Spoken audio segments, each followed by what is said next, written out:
हरे कृष्णा। दोस्तों, भागवतम में एक ऐसे महान ऋषि का वर्णन है जिनका नाम सौभरी है, जो तप साधना से अपने शरीर पर इतना नियंत्रण प्राप्त कर चुके थे कि वे अपने आप को यमुना नदी में डुबाकर पानी की गहराइयों में ध्यान किया करते थे। एक दिन सौभरी ने 2 मछलियों को सहवास करते हुए देखा।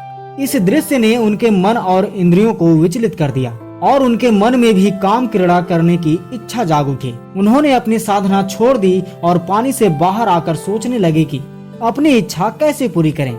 उस समय अयोध्या के राजा मानधाता थे, जो बहुत ही प्रतापी और महान शासक थे। उनकी 50 बेटियां थी और सभी बहुत ही सुंदर थी। सौभरी ने राजा के पास जाकर 50 राजकुमारियों में से एक का हाथ मांगा। राजा मानधाता को ऋषि की पवित्रता पर आश्चर्य हुआ और उन्होंने मन ही मन सोचा, एक बूढ़ा व्यक्ति विवाह करना चाहता है। किंतु राजा जानते थे कि सौभरी एक शक्तिशाली ऋषि हैं और राजा को डर था कि यदि उन्होंने अपनी बेटी को देने से मना किया तो ऋषि उन्हें श्राप दे सकते हैं। लेकिन अगर उन्होंने सहमति दे दी तो उनकी बेटी की जिंदगी बर्बाद हो जाएगी।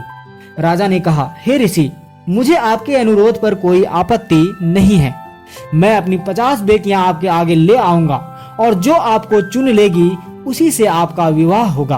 राजा को विश्वास था कि उनकी कोई भी बेटी बूढ़े तपस्वी को नहीं चुनेंगी और इस तरह वे ऋषि के श्राप से बच जाएंगे। सौभरी ने राजा से कहा कि वे अगले दिन विवाह के लिए आएंगे और वहां से लौट गए। अब सौभरी ऋषि ने अपने यौगिक शक्तियों का उपयोग करके खुद को एक सुंदर युवा व्यक्ति के रूप में बदल लिया और अगले दिन राजा के महल में उपस्थित हुए तो सभी 50 राजकुमारियों ने उन्हें अपने पति के रूप में चुन लिया। राजा अपने वचन से बंधा हुआ था और अपनी सभी बेटियों का विवाह ऋषि से करने के लिए मजबूर था। अब राजा को इस बात की चिंता थी कि उनकी 50 बेटियां एक पति के साथ सुखपूर्वक कैसे रहेंगी। किंतु राजा की चिंताओं को दूर करते हुए सौभरी ऋषि ने 50 रूप धारण कर लिए और अपनी पत्नियों के लिए 50 महल बनाए और उनमें से प्रत्येक के साथ अलग अलग रहने लगे। और इस प्रकार हजारों वर्ष बीत गए। सौभरी के प्रत्येक पत्नी से कई बच्चे हुए थे और उन बच्चों के और भी बच्चे थे।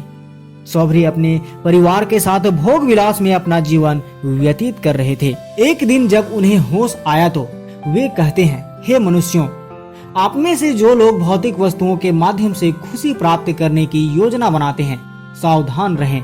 मेरी दुर्दशा को देखो, मैं कहाँ था और अब कहाँ हूँ। मैंने अपनी योग शक्ति से 50 शरीर बनाए और हजारों वर्षों तक 50 स्त्रियों के साथ रहा, फिर भी इंद्रियों को तृप्ति का अनुभव नहीं हुआ। इंद्रिय विषयों की इच्छा और अधिक बढ़ती गई।